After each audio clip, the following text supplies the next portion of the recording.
La paracha de Balak que nous lisons cette semaine est une illustration saisissante de l'amour que Hachem porte à son peuple et de la protection qu'il lui accorde, et même souvent à son insu. Voilà que le prophète des nations, Bilham, s'apprête à maudire Israël, alors qu'il n'en est même pas au courant, il les contemple de loin, et voilà que Hachem lui met dans la bouche, le force à dire, 3 séries de bénédictions magnifiques. Dans la deuxième série, Bilham se définit comme Gever Shetum Ha'ayin, un homme à l'œil percé.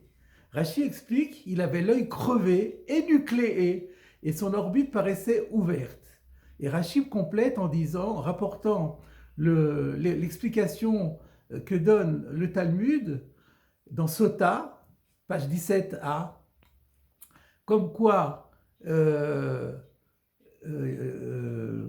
Bilham avait perdu son œil suite à la bénédiction qu'il avait récitée dans la série d'avant. Qu'est-ce qu'il avait dit? Umispar et Rova Israël, que Rachid et la Gemara traduisent par Dieu compte les accouplements, les relations conjugales d'Israël dans l'attente de la goutte de sperme de laquelle naîtra un juste. Et Bilham était scandalisé, indigné. Comment Dieu, qui est la sainteté même par excellence, peut-il se livrer à contempler de tels spectacles? Et c'est parce que Bilham avait condamné, critiqué le regard divin, qu'il a perdu un œil. En d'autres termes, Bilham, qui est donc le prophète des nations, voit dans la relation sexuelle, fût-elle conjugale, en fait, l'expression la plus forte de la bestialité, de l'animalité humaine. Et il ne peut pas comprendre comment un tel comportement peut être qualifié de vertueux ou de saint. Alors qu'en réalité, c'est la fierté, une des fiertés et des spécificités du judaïsme, justement, de sublimer la matière et de permettre à la matière d'être sanctifiée par le fait qu'on la met au service de Dieu par le truchement des mitzvot. Mais on peut se poser au fond la question de comment cela fonctionne-t-il?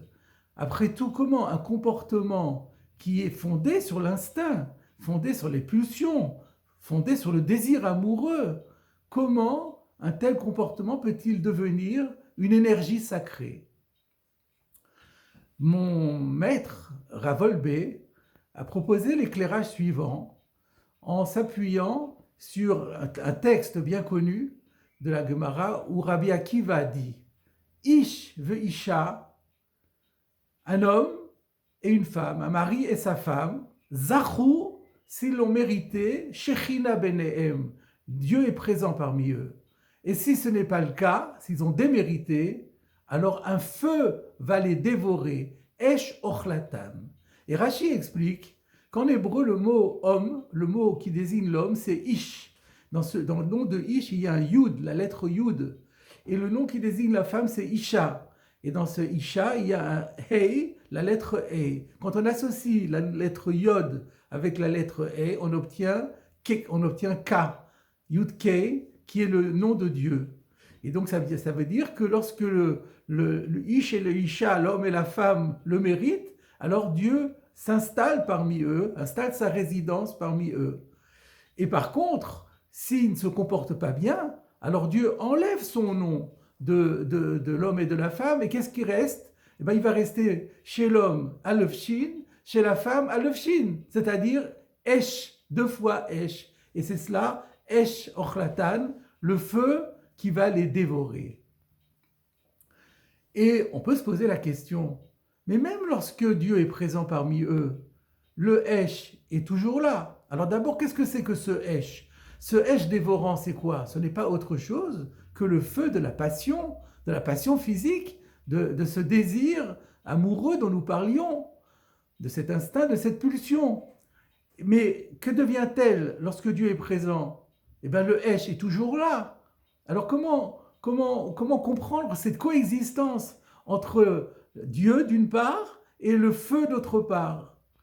Pour répondre à cette question, mon maître rapportait un autre passage du Talmud qui dit qu'il y a 6 sortes de feu. C'est dans Sanhedrin cette fois-ci, et qui nous dit qu'il y a 6 sortes. Non, pardon, ce n'est pas dans Sanhedrin, c'est dans Yoma, page 21, qui dit qu'il y a 6 sortes de feu. Et la 6e sorte de feu, c'est le feu qui dévore le feu. Et de quel feu s'agit-il? Des Shrina, le feu de la Shrina, le feu de Dieu. Le feu de Dieu dévore le feu, ça veut dire quoi? C'est une allusion cette fois-ci à un passage de Sanhedrin qui nous dit que lorsque Dieu a créé le monde, plutôt quand il a voulu créer l'homme, il a fait venir des anges pour leur soumettre le projet. Et il y a un groupe d'anges qui s'y opposait en disant mais non, ce n'est pas juste. Et alors Dieu a tendu le petit doigt et il les a brûlés. Donc Dieu qui est feu brûle les anges qui sont feu. Le Maharsha, Rabbi Samuel Edels, qui est un des grands commentateurs du Talmud, explique que ces 2 anges désignaient pour l'un l'ange de vérité et l'autre l'ange de la paix. Et ces 2 anges n'ont pas supporté l'idée que le genre humain viendrait s'installer dans l'univers, parce que le genre humain est à l'antipode de ce qu'ils sont. L'homme est bourré de mensonges, ce qui est insupportable pour la vérité, et il ne fait que des disputes, ce qui est insupportable pour la paix. Et c'est pourquoi Dieu les a brûlés. Mais demande mon maître, mais comment peut-on dire qu'il les a brûlés et qu'il les a fait disparaître? La vérité est toujours présente. Parmi les 13 attributs de miséricorde, il y a bien le nom de Emet, la vérité. Le Talmud nous dit que le sceau divin, c'est la vérité. Et je rajouterai que le Talmud dit aussi qu'un des noms de Dieu, c'est Shalom, comme Gédéon avait appelé Dieu Hachem Shalom. Alors comment peut-on dire que la paix et la vérité ont disparu de ce monde, ont été brûlés par Dieu, alors qu'ils sont si proches de Dieu? La réponse qu'il propose est la suivante. Le feu dont nous parlons, qui dévore le feu, n'est pas un feu destructeur, c'est un feu purificateur, qui transforme, qui corrige, qui améliore. La vérité, l'ancienne vérité a disparu, mais elle a fait place à une nouvelle vérité qui, elle, trouvait qu'il était effectivement compatible avec la vérité que l'homme, le genre humain, peuple ce monde et le fasse fonctionner en réalité. Et de la même manière, la paix draconienne qui existait au départ, elle est inconditionnelle, celle-ci a disparu, mais elle a fait place à une paix indulgente, à une paix plus souple. Et ainsi, nous sommes à même de comprendre également ce qui se passe dans le couple. Lorsque le couple, Zachou, a le mérite d'avoir installé la présence divine parmi lui, alors effectivement, le feu dévorant de la passion va être détruit en quelque sorte, mais pas vraiment détruit. Il va être transformé, il va être sublimé, et il va se transformer en une énergie sacrée. Voilà l'explication de ce feu. Le feu est transformé et il est sublimé.